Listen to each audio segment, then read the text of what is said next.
Today is a really special Sunday. We have an incredible friend and mentor to Sergio and myself. And this man has the craziest workout routine. I didn't tell the first service, but I'm just amazed at you, Tim, and how you take care of yourself, and that's another conversation. But he's awesome, and today he's going to share with us. And what I love about Tim is that he believes in SOMOS. He is behind the scenes in everything that we're doing and championing us and believing in us. And so today we get the honor to hear from him. So can you please give it up for Tim Selleck?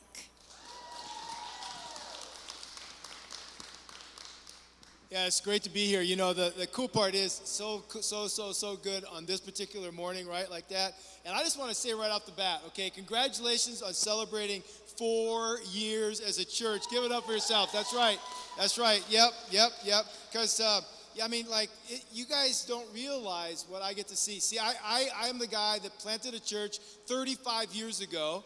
And all I did was stay for 30 years of that. Stayed 5 years ago, handed it off on the church's 30th birthday to a younger guy. And I had the opportunity now to encourage, champion, high five, and see catapulted leaders like Sergio and Beatrice. And the other thing I just want to say right off the bat, SOMOS is an amazing church, but it's led by 2 amazing people. So give it up for Beatrice and Sergio, okay? Give it up for them. Now, see, because of my responsibilities, I get to see what's going on in the church planting landscape. And the reach and the size of this church in simply 4 years, it puts SOMOS Church in the top 10% of church plants all across the United States of America. And then when you see that video there, to think it started in their living room, okay? I can actually identify with that. It started in their living room, and then from a living room, it goes to sort of like a sound stage, and then COVID happens. Who would have thought 2.5 of the 4 years would have been with COVID, But still, kept on, keeping on.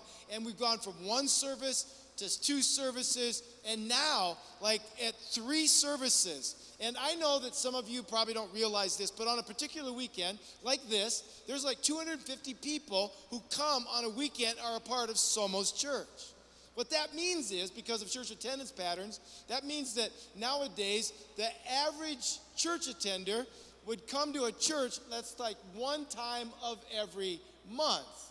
So there's 500 to 750 people that consider SOMOS Church to be their church, okay? Now, I know you all come every weekend, okay? That's right, okay? Yeah, but the reality is many people don't, and God's at work here. And I just want to give it up for people that I've met, Noemi and, Addie, who does the children's ministry. I met Angel and Alex and Joss and Jonathan, all that. Eric was on the video. Have had the privilege of being around all of them. I'm just going to tell you this right now. I'm so incredibly proud of what God is doing in and through this church. So God is doing a work here. It's really amazing. Now, what I want to do is I want to tell you a story. And this story kind of came to my mind yesterday as we were flying into El Paso. Because whatever the pilot did is he was banking kind of to the left. So where I was sitting on the left side of the plane, the wing tipped on. We were going around a mountain peak, and I could have swore as I looked out the window, not that flying freaks me out or anything, but I could have swore that the tip of the wing was going to hit the mountain peak, okay? That's just the way it looked from the perspective of my perspective. And it reminded me of this story where this guy got in a pilot. There were 4 people on this plane. There was a pilot, there was a Boy Scout, there was a minister, and the world's smartest person, okay? And they were taking off out of Orange County Airport. You kind of go out, and then you turn around, you bank, and go to the San Gorgonio Mountains. Well, on that particular day, there's not often happening in Southern California, where I'm from, where there was a storm. But that day, there's a storm, so they started hitting turbulence in a little plane. And the pilot looked back at the other passengers and said, "Hey, I got to let you know, I've got bad news. We're going down. But here's the problem. There's 4 of us, and we've only got 3 parachutes." And just as he said that, he said, "I got to take one of them. I've got a young family. My family needs me. I'm out of here. And he jumped out of the plane. Well, right at that moment, the world's smartest man looked at the minister and the Boy Scout and said, hey, the world needs me. The world cannot live without me. And he grabbed one and he jumped out of the plane. Well, at that moment, you got the minister and the Boy Scout, and so the minister looked at the Boy Scout and said, son, I know the Lord, and I know where I'm going when I die. Here, you have the last parachute. And the Boy Scout just looked at the minister and said, hey, cool it, Reverend. The world's smartest man just jumped out of the plane with my backpack, okay? With my backpack, right? Now, let me just say this right now, okay? I'm gonna just let the cat out of the bag right at the beginning. Just clear. I am not the world's smartest man.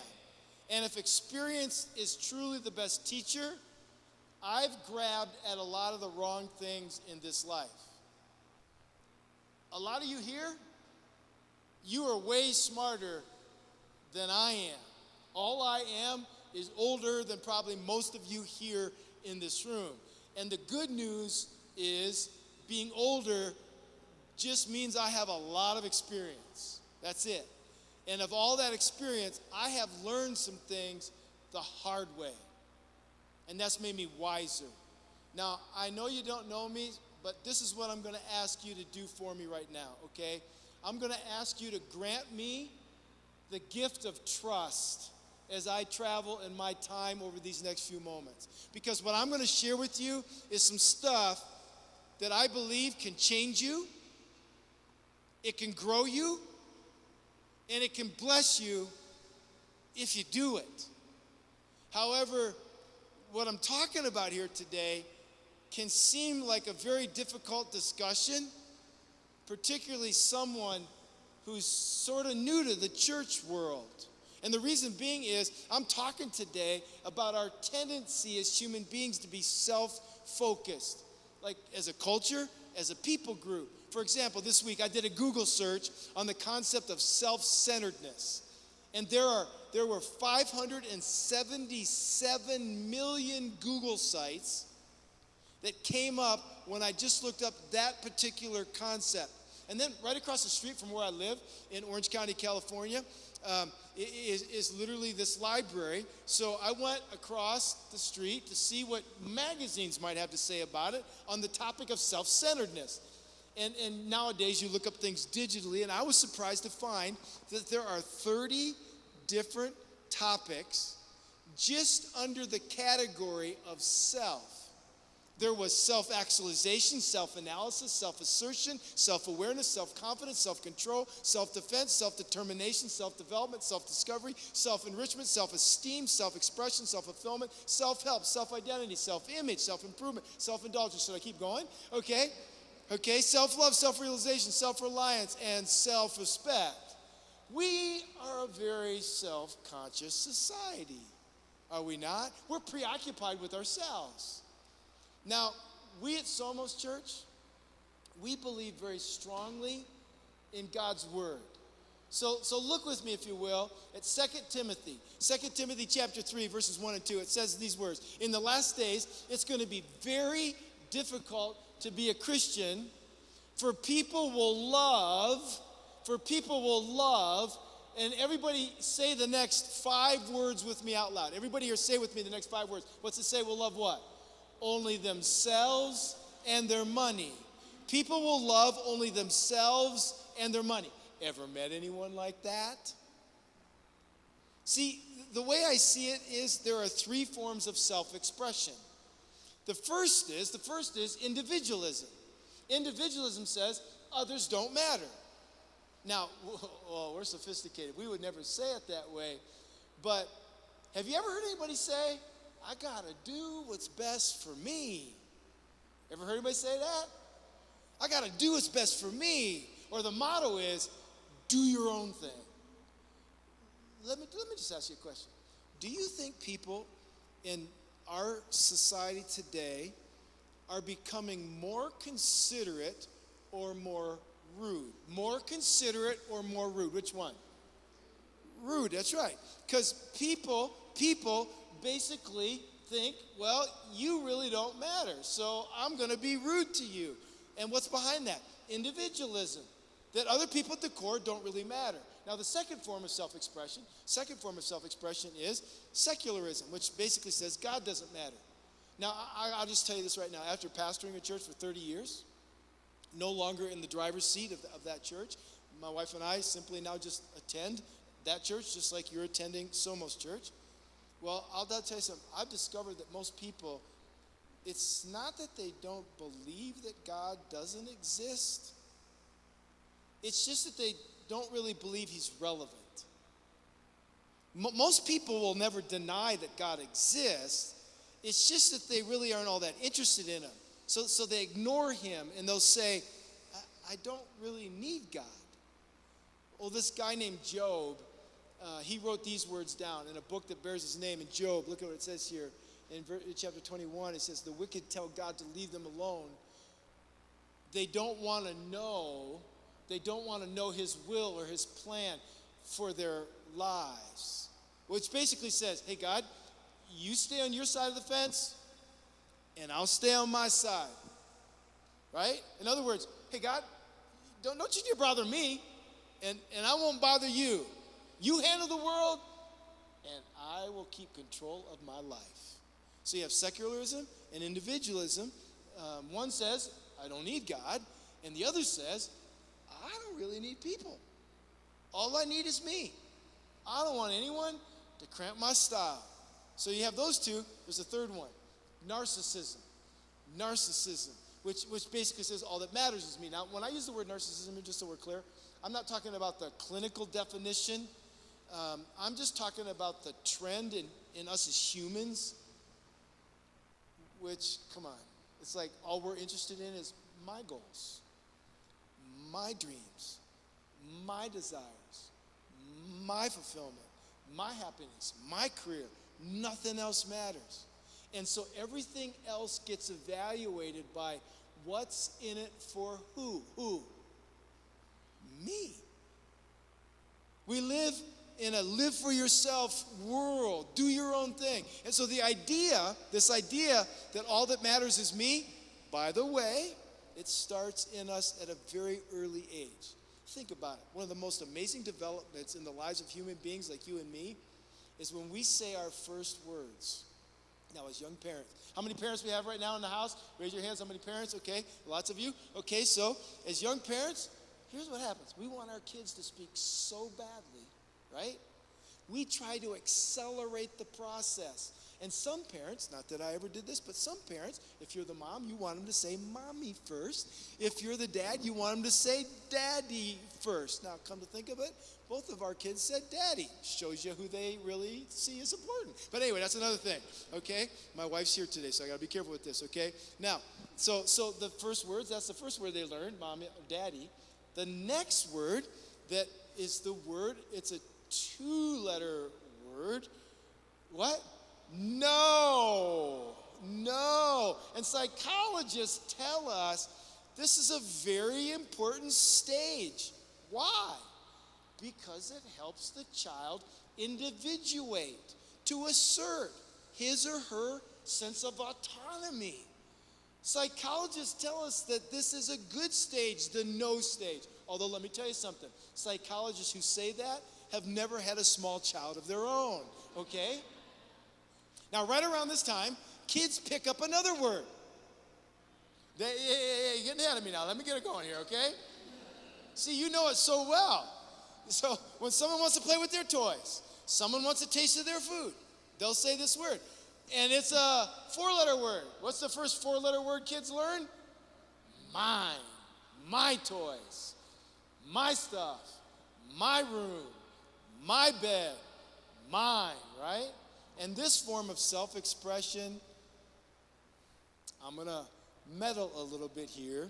It is embedded in every one of us from the very earliest of days. Some people go to their graves, and it's still their favorite word. They may not ever say it out loud, but it defines who they are. It's on their wallet. It's on their checkbook. It's on their car. It's on their house. It's on their life. mine.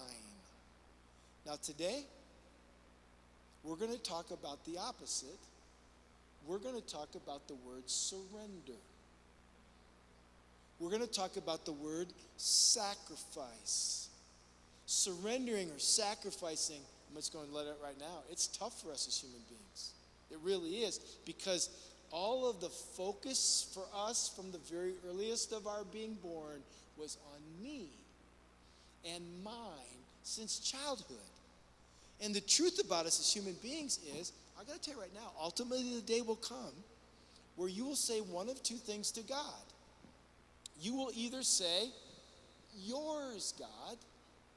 Everything I am, everything I have is yours. Or you will say, mine, God. And I give you nothing or very, very little. The day will come where you will say one of two things to God. Mine, God, it's all mine. Or you will say, yours, God, it's yours. And today, I'm just going to let you a little bit in on what I hope happens. By the end of my time with you, I want you to be willing to say, it's yours, God. My treasure is yours. I commit to generously surrender it beyond anything I've ever done before in my life. And I want there to be a willingness today. For sure, I'd love for you to say that I want to, I desire to. But here's where the difference is for me being up here. I want you to go past that to say, I'm going to. And I thought the best way for me to discuss this with you is to share something that happened to me with a high school student in the church that I pastored for 30 years. It was about 2 years before my time of handing the church over, because I didn't want to be the old guy who overstayed, okay? And so this kid said to me, he said, hey, Tim, do you mind if I ask you a personal question? And by the way, in the church I pastored, nobody ever called me pastor, just called me Tim. And so I said, I don't mind. You know I shoot straight with people. I said, go for it. So this kid looks at me and he says, hey, does the Crossing Church, that's the church that I started all those years ago, you can look it up on Google, does the Crossing Church force you to give your money back to the church? And I said, and then he looked at me and says, do you have to give because you're the pastor? And I just chuckled and I said, no one forces me to give. No one manipulates me to give. And then I said to him, I'd love to tell you why I do. Let's get together. And I thought for sure he'd say, let's get together for pizza. He said, no, let's get together for coffee. So we went out to a coffee shop. And the things that I shared with this kid about 7 years ago are the things that I'm going to share with you here today. Okay? But back when I shared these with that high school kid, what you all need to know is I was just like Beatrice and Sergio. I was the pastor of that church. Now, I am not an official pastor role. Today, I'm no different than any one of you. I sit and am an attendee of that church. So right now, today, I'm not talking to you from a pastor's perspective. I'm just talking to you as somebody who knows Jesus personally. I'm talking to you as somebody who Jesus has radically changed. Why do I willingly surrender or generously give of a portion of my resources back to God's work in this world?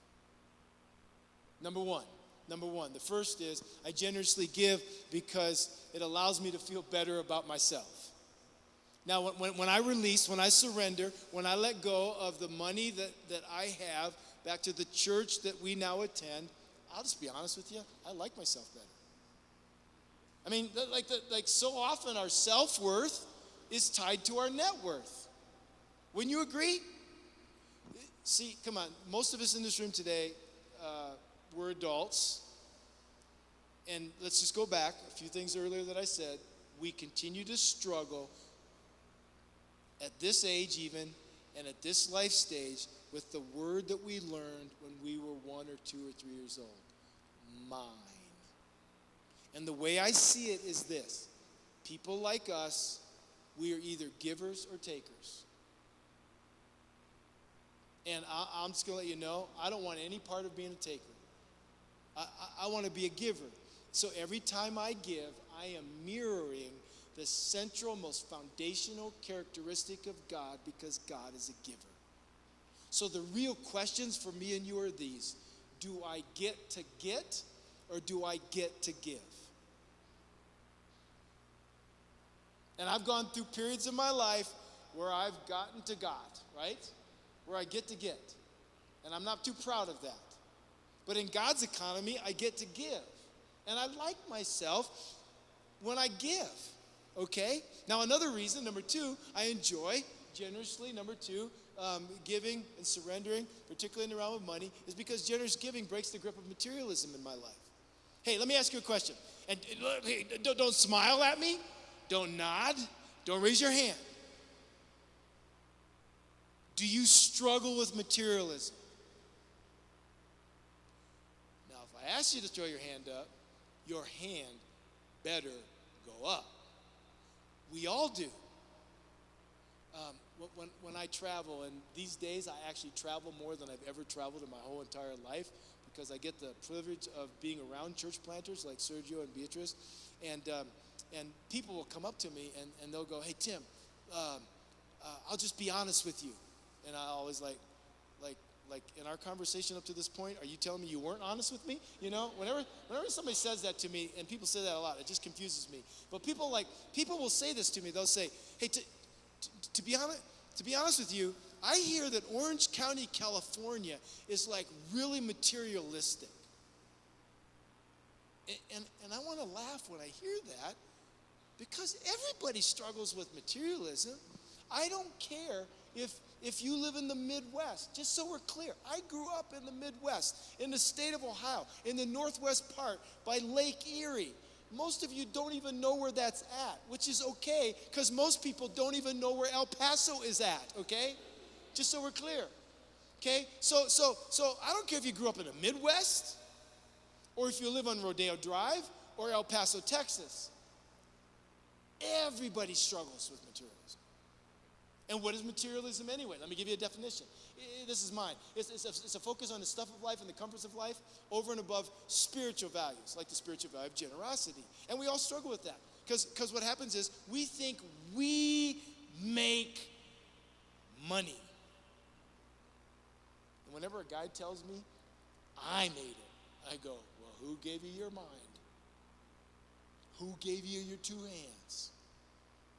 How do you break the grip of materialism? I'll tell you how my wife and I do it. We regularly surrender a percentage of what we make back to our local church. And I'm just going to be honest. In my humanness, I have no desire to do that whatsoever. Because I'm like you. I think it's mine. It's my treasure. And that's my focus. And you know what? You're no different. But God has shown me, because He's so gracious and so awesome, I get to be a little bit like Him. And so I give. Okay, and you know what's hilarious to me about materialism? Is materialism begins where your income ends. Some of you will get that on Thursday, okay? Okay, let me see if I can make some sense of that. Okay, like if someone drives the same car or the same kind of truck you drive, you don't think they're materialistic. But if they drive a better car or a better truck than you drive, oh, well, they're materialistic.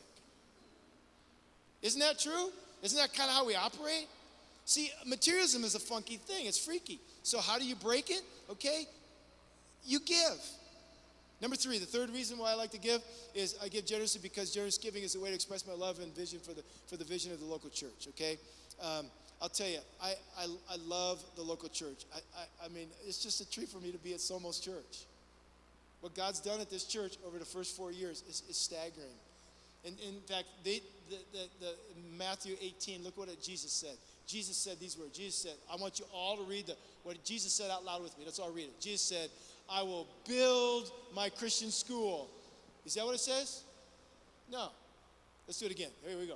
You ready? Jesus said what? Let's go say it. I will build my university.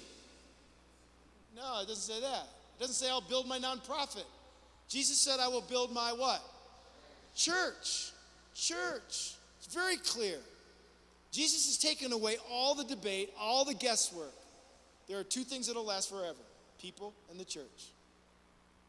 So we have an opportunity. I have an opportunity. You have an opportunity to invest in the church. And the question is, how does Jesus build the church? He gives you treasure. And he uses you as a conduit because it passes through you and penetrates a city like El Paso so that others can be reached and grow up in Jesus like you are. That's how God builds the church. See, I'm just going to say it again. If you don't know it, you need to know it because I see it. SOMOS Church is a God thing. God has done some stuff at SOMOS Church that is just freakishly miraculous. It's truly amazing. However, I'm also going to say this. As you sit here and you hear my voice to you right now, if you're not releasing, if you're not giving, if you're not surrendering the treasure that God has given to you through your income back to this local church, then this church isn't being all it can possibly be. And sure, by the way, Sergio and Beatrice didn't ask me to be here because SOMOS isn't doing okay. SOMOS is doing okay. However, I'll tell you, as we go beyond from 2023 to 2024 to Cinemark and all that God has in store, if even one person isn't generously surrendering, there's a part missing, and this church can't be all that God wants it to be. Which leads me to the next reason why I surrender. I give because generous giving, it's a one-of-a-lifetime adventure. People would always say to me when I was the pastor of the church I started, hey, Tim, I want to know that God's working and alive and moving in my life. How can I see that? And here's what I would always tell them. First thing I'd say is invest time daily reading God's Word, the Bible, and at that same time, spend time talking to Him in prayer. But then the other thing I would always say is this. After that, start being like God, and God is a giver. Begin by giving $1 of every dollar you make back to your church. That's one of the quickest ways to see God move in your life.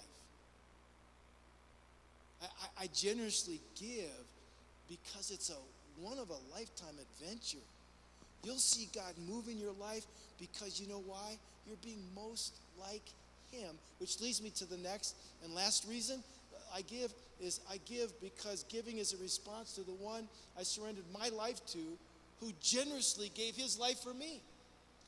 I told the team here at SOMOS earlier this morning, I said that when somebody gives up their life for you, that's what Veterans Day is all about, by the way. When someone gives up their life for you, you can't help but graciously want to respond. The one who I surrendered to surrendered himself for me. This isn't optional. It's not something that it's even worthy of debate. I give, I'm generous because he first gave. In fact, if you don't get anything else I say today, forget everything else I say, that's fine. Don't forget this. Don't forget this. Generosity is at the core of who God is. So every time I give, I'm simply reflecting back that God is in me.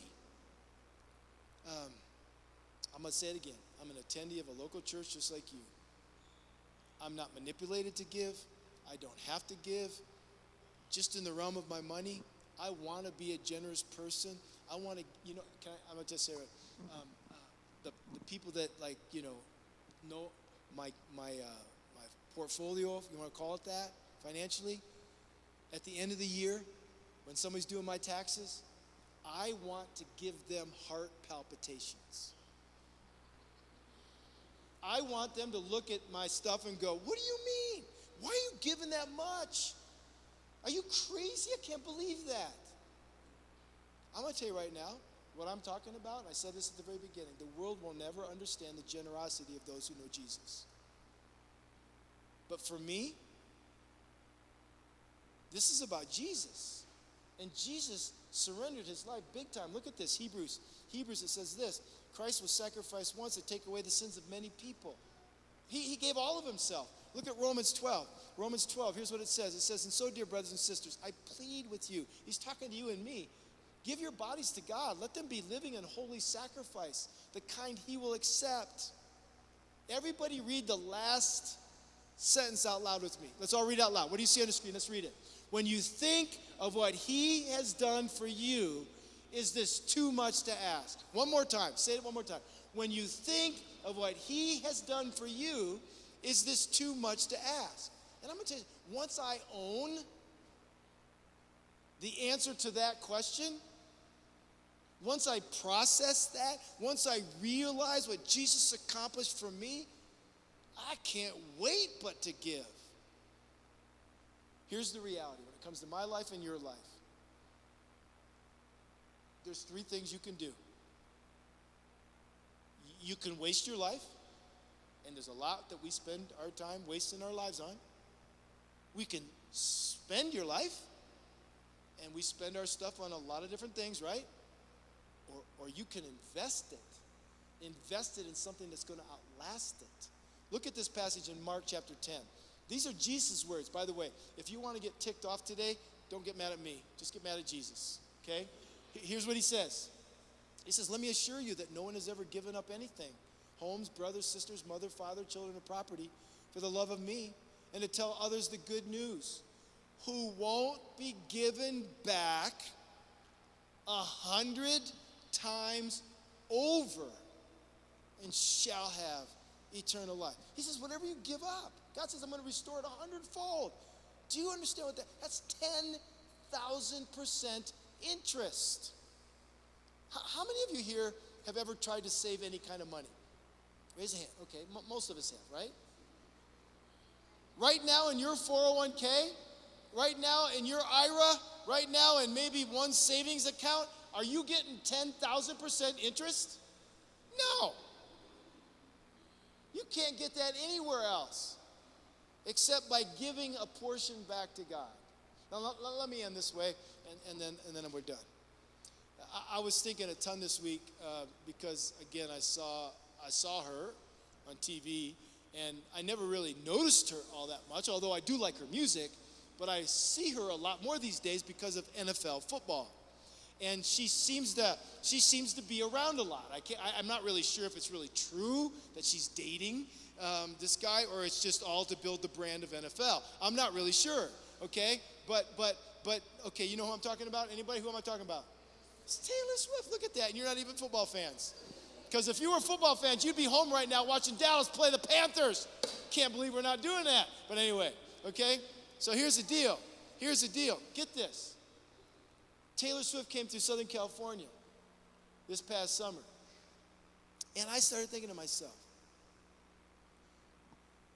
there are a whole lot of you here at SOMOS Church, and you're a bigger deal than Taylor Swift in my mind. And you know why? Because you are heroes. Do you know the difference between a hero and a celebrity? Like it's like the difference between Mother Teresa, if you know that name, and Taylor Swift.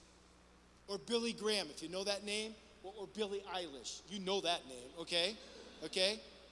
Martin Luther King and Stephen King. One's just famous, and the other has made sacrifices for people in this world. It's the difference between Rosa Parks and Rihanna. One's a hero and one's a celebrity. What makes the difference between heroes and celebrities? Is it talent? Oh, they both have talent. Is it intelligence? No, both heroes and celebrities have intelligence. Is it persistence? No, heroes and celebrities, they have to be persistent. The difference lies in sacrifice. Listen to me now. There are a lot of people in this world who make sacrifices for themselves.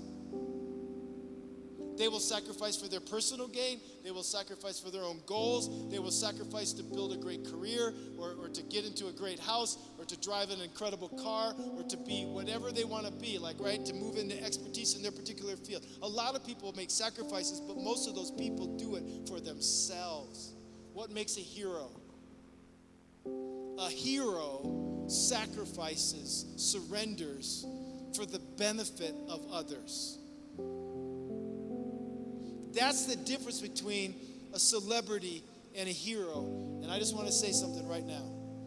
And I'm going to differentiate, and I hope it doesn't cause you problems. Some of you here today, not all of you, some of you here today are heroes.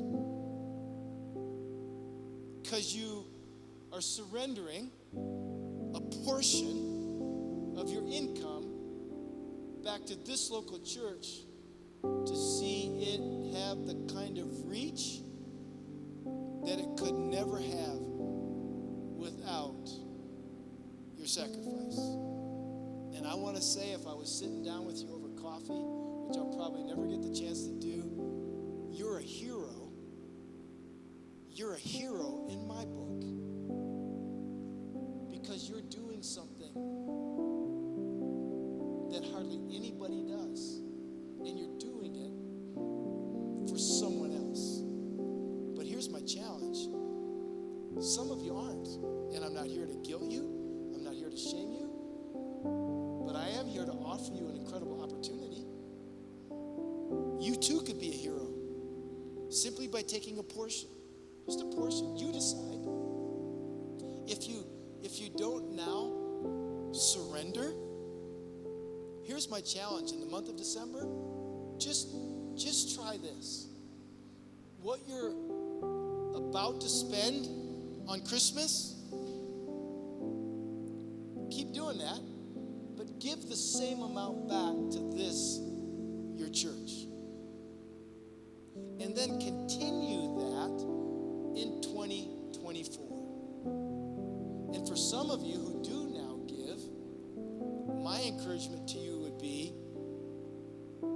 go beyond. You know, this right here, like I said at the outset, I would hope that by the end of my message with you today, you'd be willing to, you'd want to, you'd desire to. My challenge is to move out of those aspirational ideals and say, I'm going to. Use the QR code. Fill out this card and then activate it over the whole month of December. You'll be glad you did. Why? Because at the core, you are becoming more like God, whose central characteristic is that he is a giver. He's a giver. Would you stand with me now as we close in prayer? And as we stand and close, here's what I'd like you to do. I would like you all, we're going to start this way. I'd like you to bow your heads. I want you to close your eyes. But then I want you just to clench your fists. That's right, just clench your fists. Mine's clenched as well. And the truth is, this is how human beings like us live most of our lives.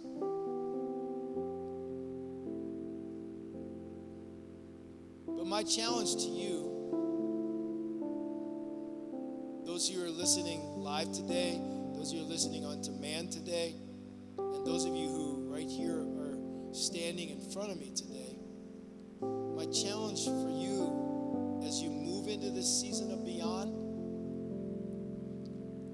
closing out 2023, traveling in a God-sized fashion into 2024,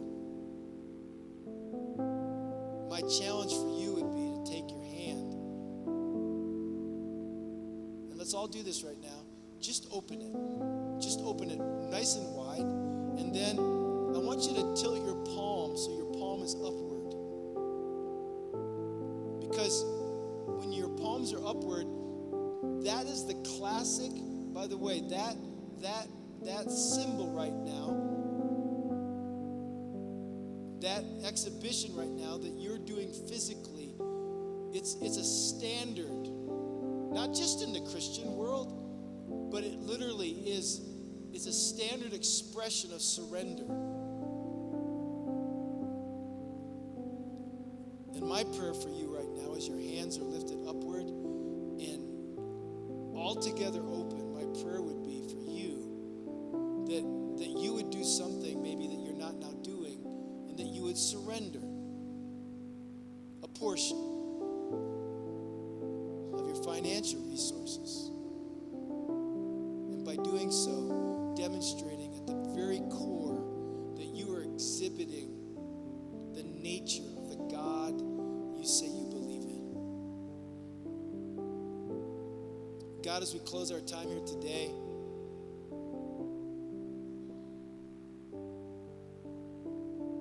my prayer would be for each and every person who's now in this room, who are now listening to me in their rooms, with their cars, with their homes. God, I pray that this year we would relinquish, we would release some of our finances that you have given to us back to you through our church. God, we thank you for what you've done in us through SOMOS, and we thank you in advance for what you're going to do in our friends, our neighbors, and our co-workers as a result of SOMOS, because of our surrender. God, I ask this now. I'm believing it's going to happen, and it'll be at 100%. Every amount will be different, but everyone will be surrendering. And that'll be a wonderful thing. And I ask this now in Jesus' name. Everybody said, amen. Amen. Now before you go, let me just remind you. This Thursday at 10:30. At 10:30, we're going to be doing Thanksgiving together, right? Thanksgiving, or you can do it later if you want. But I want to let you know right now, that does not grant you a free pass from next Sunday, okay? So next Sunday, let's all be here, because Beatrice and Sergio will be back in front. They're way better, okay? So let's make sure we're here next Sunday for what God is going to do as we wrap up the series Beyond. God bless you. Have a great day. Bye now.